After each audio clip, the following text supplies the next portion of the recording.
Bismillahirrahmanirrahim. Falenderojmë Krijuesin që na ka krijuar në formën më të bukur. Paqja qoftë mbi mësuesin fisnik Muhammedin alayhis salatu wassalam. Kësaj radhe në stacionin e karavanit të Ramazanit ku ditët e tij po përfundojnë dhe lutim Allahun që të marrim shpërblimin e këtij muaji dhe veprave tona, agjerimeve tona, teravive tona, sadakave tona, fitrave tona, punëve që i kemi bërë për Zotin, pra të marrim shpërblimin këtë botë dhe në botën tjetër. Kësaj radhe do të ndalemi pra në ajetin e 15 të surës Huxhurat, ku është një mesazh mjaft i fuqishëm, ku Allahu i Madhëshëm thot: Bismillahirrahmanirrahim, innamal mu'minuna alladhina amanu billahi war rasulihi thumma lam yartabu wajahadu bi amwalihim wa anfusihim fi sabilillah ulaika humus sadiqun. Besimtarët janë vetëm ata që i besuan Allahut, të dërguarit e tij, e mandej nuk dyshuan dhe për hir të Allahut luftuan me pasurinë dhe me jetën e tyre, të tillë janë ata të vërtetë.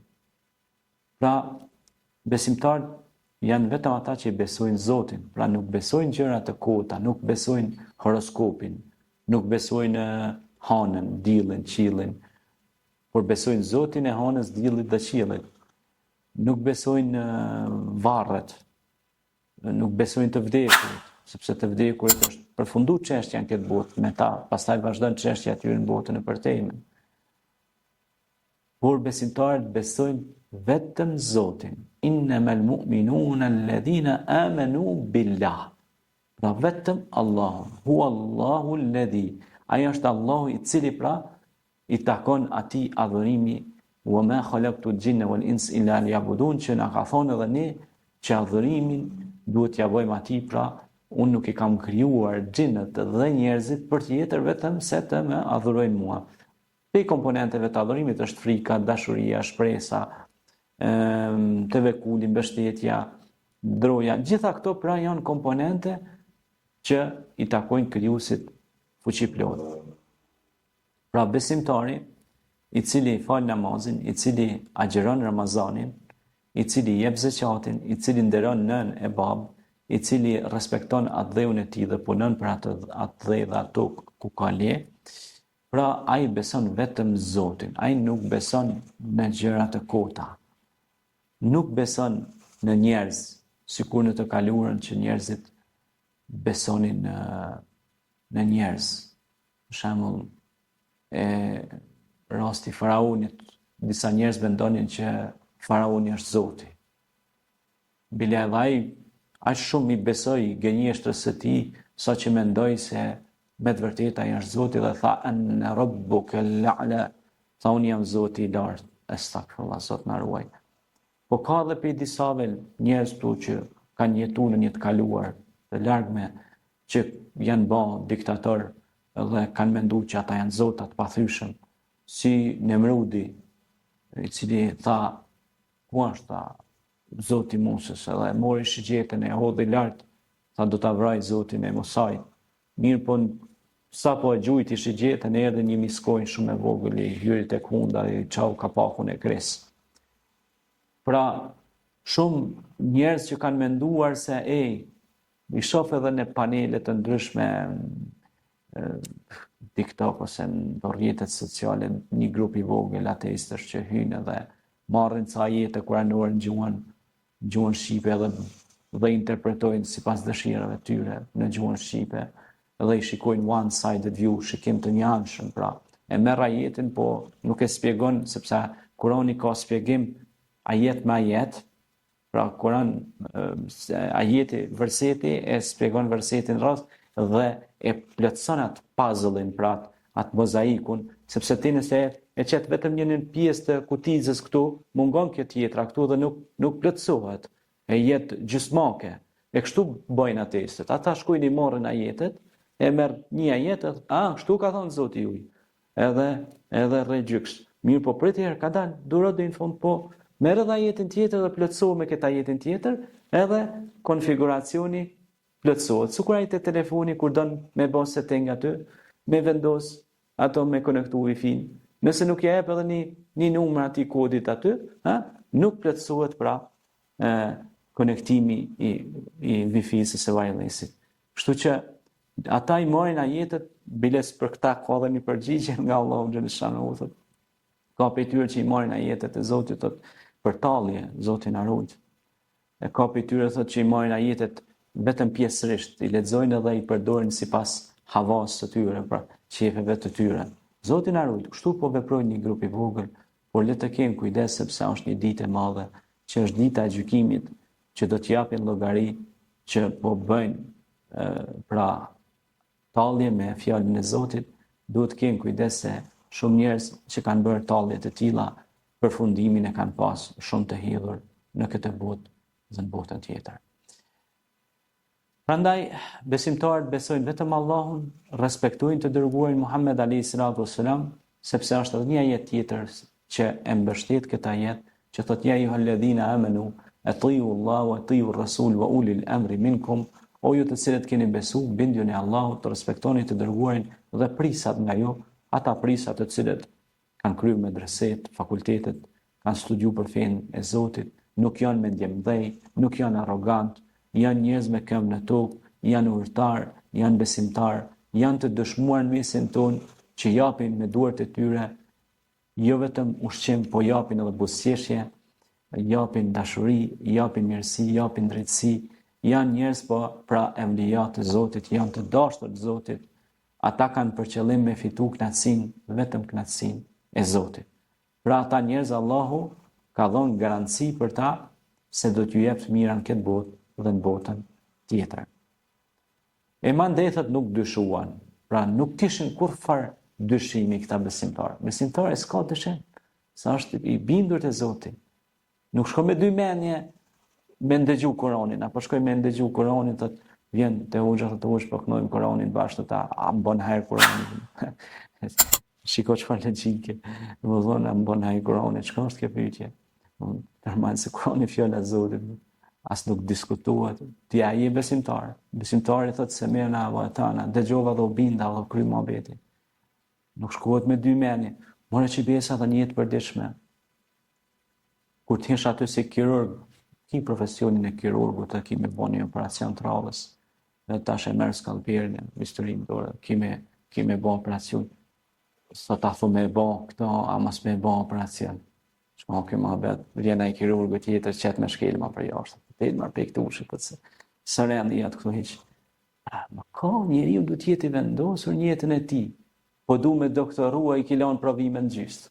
Po du me kry magistraturën, i kilon provimin gjystë. Po du me kry fakultetin, shkon njëherë në 4 muaj në fakultet. Pra një gjë, fillu me e lënën e në gjystë, ajo nuk ka. Ja ju halledhina amanu du fi silmi kafa, thot Zoti në Kur'an, o ju që keni besu hynin plotësisht, nuk ka gjysë. Andaj edhe këtu thot, nuk kanë me dyshje, s'kan dyshime ata. Ata janë besimtarë, ata janë mbështetur te Zoti, ata nuk e ose pe e dhon sadakën, pe jep një bamirësi, a thum shkan vend dur. Dora e parë që ke qit, thot Hasan el Basriu, është dora e Zotit, e ke lënë dorë të Zotit, bën e njët, mos u mërzit kurrë. Kur mos u mërzit?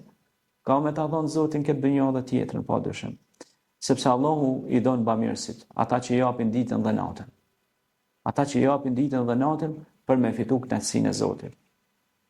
Pastaj thot, luftuan me pasurinë e tyre, o jahadu bi amwalihim wa anfusihim.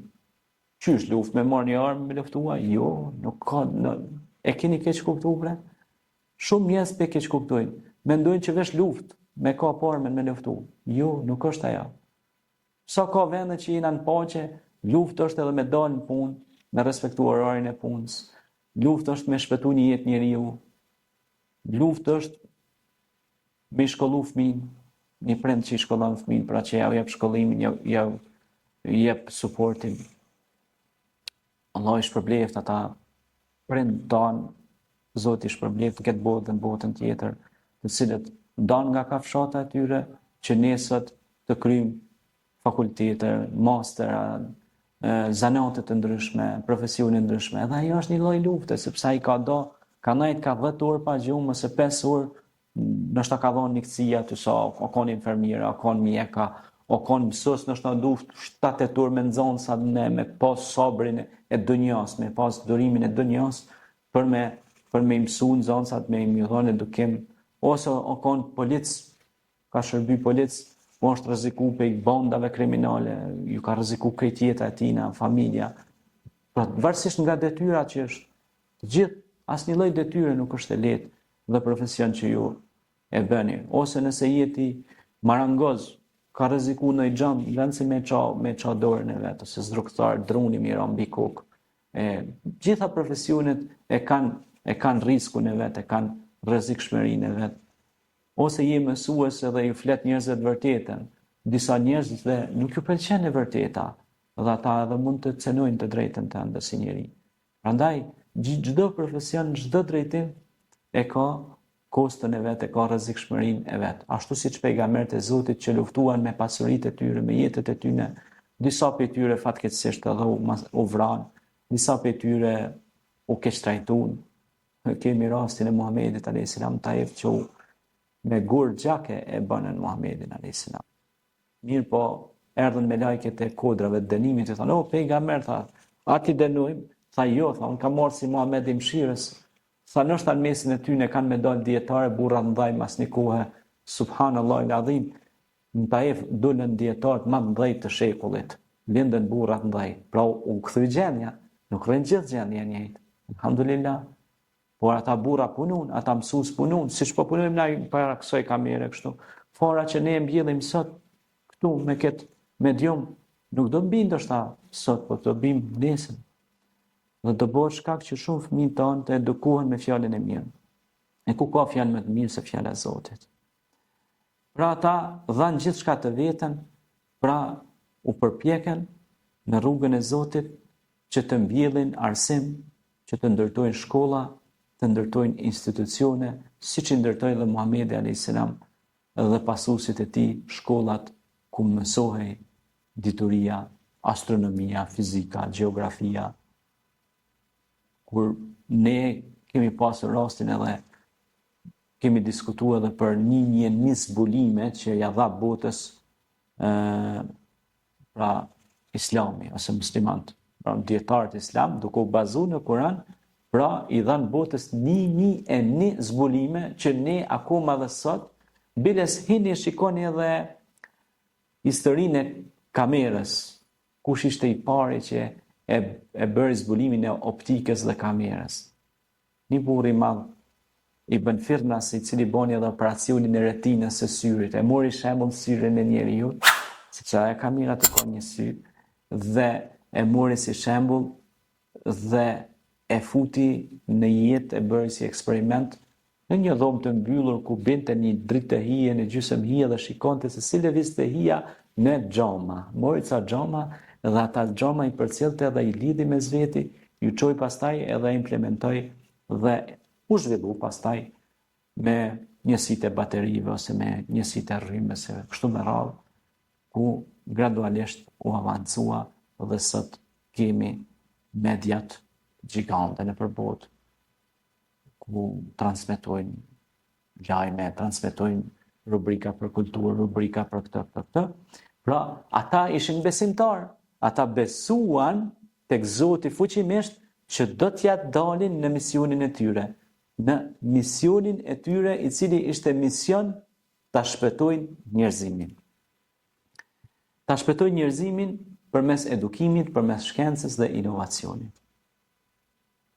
Pra, ata ndonë edhe nga pasuria e tyre, si Ebu Bekri që dha krejt pasurinë e tij për arsim dhe shkencë, për libër, për literaturë, dhe kështu që u arrit që të përhapej e vërteta. Do ta njihni të vërtetën dhe vërteta do t'ju bëjë të lirë. Faleminderit. Selam aleikum.